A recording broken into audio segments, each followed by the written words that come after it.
On the morning of September 25, 1980, a North American tour was waiting. Rehearsals were underway, and the drummer at the center of it all would not wake up. He had helped power one of the highest certified bands in American recording history. His right foot moved so fast that listeners assumed he used two bass drums. Years earlier, local groups had complained that he played too loudly. At his peak, that same force helped turn Led Zeppelin into one of the biggest bands in the world. But the pressures of touring and his heavy drinking had followed him for years. His final concert came less than 3 months before his death. He was only 32. The chart records are real, the stairwell recording is real, the inquest testimony is real, and the decision to end Led Zeppelin is real. What makes the story harder is that he was never just a heavy drummer. He could swing, he could leave space. He could make a single beat feel larger than the room around it. Then, the sound stopped. This is John Bonham's real story. Stay until the end, because the strangest part of John Bonham's story is not the stadiums, the 40 measures of vodka, or Led Zeppelin ending after his death. It is the short statement the surviving members released that December. Chapter 1. Coffee tins and a drummer too loud for the room. Long before the stadiums, private jets, and towering drum kits, John Bonham was a child in Redditch, Worcestershire, turning ordinary household objects into instruments. At around 5 years old, he arranged containers and coffee tins into a homemade kit. Rhythm came before equipment. He listened to drummers such as Gene Krupa, Buddy Rich, and Max Roach, then tried to copy what he heard with whatever was available. His mother gave him a snare drum when he was about 10. A few years later, his father bought him a full Premier kit when he was around 15. Bonham never went through years of formal musical training. Local drummers offered advice, but most of his education came from listening, watching, and playing. That mattered because he learned inside rooms where volume had consequences. By his teenage years, Bonham was already playing with local groups including the Blue Star Trio and Jerry Levine and the Avengers. In 1964, he left Lodge Farm Secondary Modern School and began working for his father as an apprentice carpenter. The job gave him stability. Drumming remained the goal. That same year, Bonham joined Terry Webb and the Spiders, one of his first semi-professional groups. It was also where he met Pat Phillips, the woman he would later marry. Adulthood arrived quickly. Bonham married Pat in 1966, and their son, Jason Bonham, was born that July. He was now trying to build a music career while supporting a wife and child, which made every professional choice more serious. The routine was demanding. He worked for his father, rehearsed when he could, played local engagements, and kept moving between groups that offered only limited security. The Senators gave him more experience. A way of life kept him active for roughly 18 months, including a support appearance with the Kinks in Handsworth. The Midlands scene offered opportunity, but rarely certainty. Work kept coming, and so did the same complaint. He was too loud. For some groups, Bonham's power was not an advantage. It swallowed small rooms, overwhelmed weaker amplifiers, and made polite dance music difficult to control. What later sounded enormous on record could feel unmanageable inside a cramped club. The criticism never persuaded him to shrink. Even then, Bonham's playing was not only about force. He was learning how to place a beat so it felt heavy without becoming stiff. He could push a song forward, then sit slightly behind it, making the rhythm sound loose and controlled at the same time. At this point, he was not a future rock legend. He was a young husband, a new father, a carpenter's apprentice, and a drummer moving from one Midlands group to another. Every rehearsal competed with work. Every booking mattered because there was a household depending on him. The volume seemed like a problem. Then he met a singer who understood what that power could do. His name was Robert Plant. Chapter 2. Robert Plant and the drummer who needed convincing. The Midlands music scene brought John Bonham and Robert Plant together before either man became famous. Bonham played with Plant in groups including Crawling King Snakes and later the Band of Joy. Their musical connection formed early. Plant had the high, cutting voice, while Bonham supplied the weight beneath it. The partnership worked, but it did not yet provide security. Bonham had a wife and young son at home. Local bands formed and disappeared. Money remained uncertain. and dependable work mattered more than romantic ideas about fame. That made his move into the touring band of American singer Tim Rose important. It offered steadier employment than many struggling groups around Birmingham. While Bonham was working, another band was falling apart. The Yardbirds had reached the end of their run, leaving guitarist Jimmy Page with commitments to fulfill and a new group to build. Page brought in bassist and keyboard player John Paul Jones, then turned to Robert Plant for the singer's position. Plant recommended Bonham. Looking back, the choice seems obvious. At the time, it was not. Bonham had professional options, and joining an untested band meant gambling with the stability he had started to build. Official accounts make clear that Page and manager Peter Grant had to persuade him. Later stories speak of repeated messages and telegrams, though the exact number varies. What is certain is that Bonham did not accept immediately. He needed convincing. That changes the usual discovery story. Bonham did not enter as an unknown drummer, grateful for any opportunity. He already knew what touring demanded. He had a family to support, and he understood how quickly a promising group could disappear. Eventually, he agreed. The new lineup placed Jimmy Page on guitar, Robert Plant on vocals, John Paul Jones on bass and keyboards, and John Bonham on drums. Together, the four musicians combined Page's scale, Plant's voice, Jones's range, and Bonham's force. Jones and Bonham became the foundation. Jones brought arrangement skill, control, and musical range. Bonham brought swing, weight, and the timing needed to keep the music from becoming a solid wall of noise. The group first played scheduled Scandinavian dates as the New Yardbirds. Those shows allowed Page to fulfill commitments left from the Yardbirds, but they also gave the new lineup its first real test outside the rehearsal room. Soon afterward, the band adopted the name Led Zeppelin. The name became famous. The lineup made it work. Bonham's presence changed the size of Page's guitar ideas. Plant could sing at full force because the rhythm section stayed massive beneath him. Jones could move between bass, keyboards, and arrangement because Bonham kept the center secure. There was also a practical urgency to the new band. They did not spend years slowly finding an identity. The lineup formed in 1968, completed the Scandinavian dates, changed its name, and moved quickly into recording. Bonham had left the more dependable work with Tim Rose for a gamble. Within months, that gamble began to pay off. Chapter 3. The sound that changed heavy rock. Led Zeppelin moved quickly after forming in 1968. Their debut album, Led Zeppelin, was recorded soon after the lineup came together. By April 12, 1969, it had entered the British album chart. From the opening seconds, John Bonham's role was impossible to miss. On Good Times, Bad Times, his bass drum pattern sounded so fast and complex that many listeners assumed he was using two bass drums. He was not. Bonham created the effect with one bass drum and a single pedal. That performance offered an early explanation of what separated him from other rock drummers.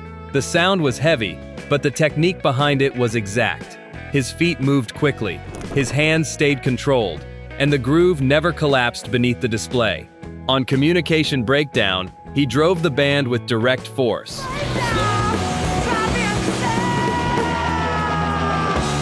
Slower songs carried just as much weight without dragging. Even when arrangements grew dense, his playing remained easy to recognize. His partnership with John Paul Jones became essential.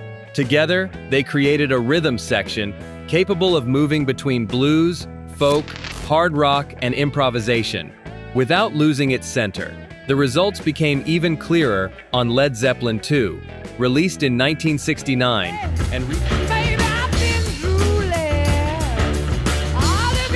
and reaching #1 in Britain in February 1970.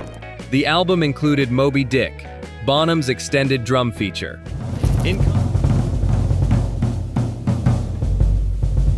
In concert, the piece became a display of technique and endurance. Bonham sometimes put down his sticks and struck the drums with his bare hands, turning the solo into something physical and theatrical.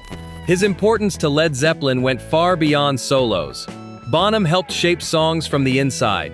He received songwriting credit on several recordings, including Good Times, Bad Times, Communication breakdown. How many more times? Moby Dick and Whole Lotta Love.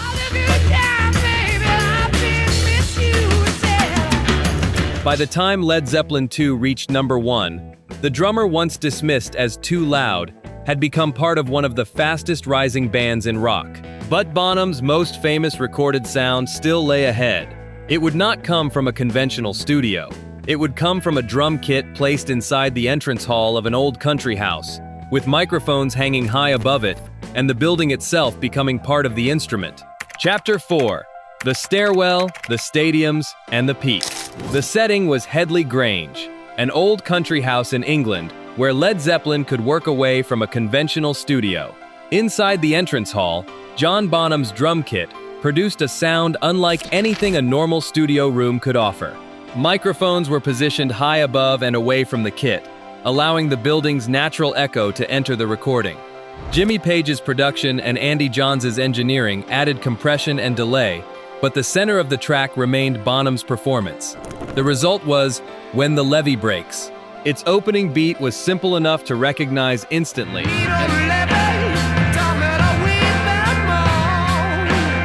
and large enough to sound almost impossible. Every strike seemed to carry the weight of the room around it, and the gaps between the notes mattered as much as the notes themselves. It became one of the most imitated drum recordings in rock. The track appeared on the untitled fourth Led Zeppelin album, commonly called Led Zeppelin IV, released in 1971. The album also included Rock and Roll, another track carrying Bonham's songwriting credit. By then, his place inside the band was secure. Bonham was no longer the young drummer overwhelming small clubs around the Midlands. His playing now filled arenas, and the equipment around him matched the scale. Large Ludwig drums, oversized toms, Paiste cymbals, and the Ludwig Speed King pedal became closely linked with his image. Equipment alone did not create the effect. Bonham could sound huge without rushing. His kick drum stayed clear beneath Page's guitar, while his snare cut through Plant's voice without flattening it.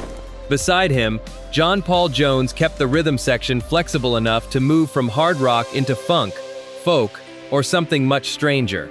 That range became more obvious on Houses of the Holy, released in 1973. On the Crunge, Bonham leaned into a loose, syncopated groove far removed from straight heavy rock pounding. 2 years later, Physical Graffiti widened the band's sound again. Led Zeppelin had become one of the biggest album groups in the world. In the United States alone, the band would eventually accumulate more than 111 million certified album units. Led Zeppelin IV would later reach 23 times platinum certification. Success brought stadiums, long tours, and an expanding business operation that included the group's own label, Swan Song Records. The four musicians had moved far beyond the uncertain rehearsal room where they first played together. Bonham had reached the level that once seemed impossible, yet the larger Led Zeppelin became, the more unstable life around the band appeared.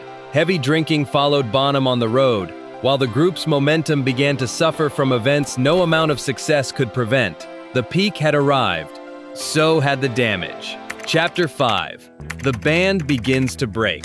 In August 1975, Robert Plant suffered serious injuries in a car crash. Led Zeppelin's plans stopped. Plant's injuries forced the band away from touring while he recovered. The group still recorded, but the freedom that had defined the earlier years was gone. Presence appeared in 1976. Created during a period when Led Zeppelin could no longer move through the world with the same certainty. Then came a far greater loss. In July 1977, Plant's young son Carrick died while Led Zeppelin was touring the United States. The remaining dates were canceled, and the band returned home. This was not a minor interruption. An American tour ended in the middle of its run, and the future of the group became uncertain. Led Zeppelin had once appeared unstoppable. Now long breaks, family tragedy, physical injury, and substance problems surrounded it. Bonham's drinking had become serious. Accounts from inside the band often contrasted his family life at home with his conduct when heavily intoxicated on tour.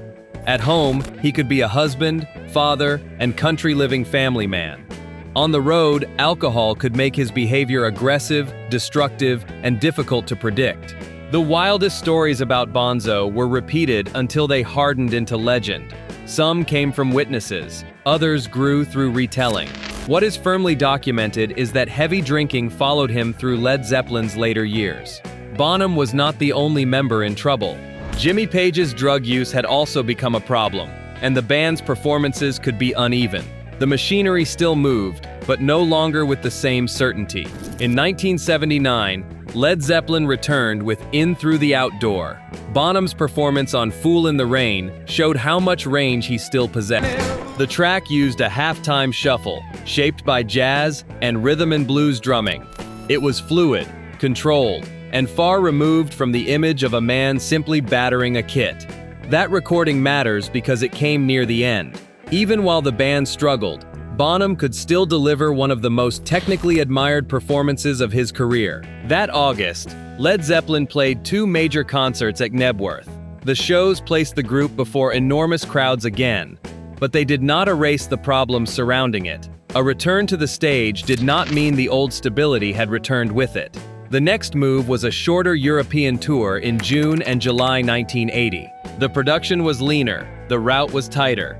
14 dates were intended to rebuild confidence before the band returned to North America. Led Zeppelin was trying to function again, not as the unstoppable giant of the early 70s, but as a working group capable of moving forward.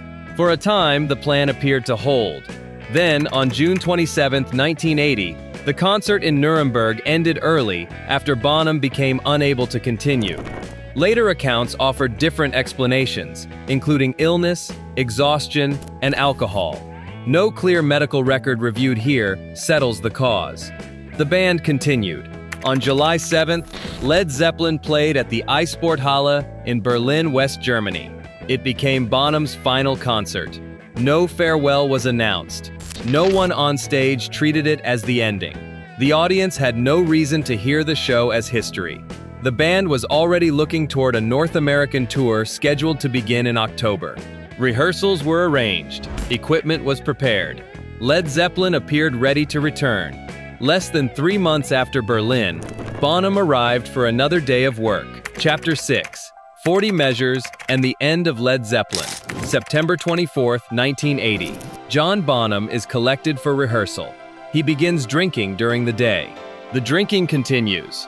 According to testimony later presented at the inquest, he consumes approximately 40 measures of vodka over about 12 hours. Rehearsal activity continues. Later, the group goes to Jimmy Page's old mill house near Windsor. Bonham is deeply asleep or unconscious. He is placed in bed. The night passes. On September 25th, he does not wake up. John Bonham is dead. He is 32 years old.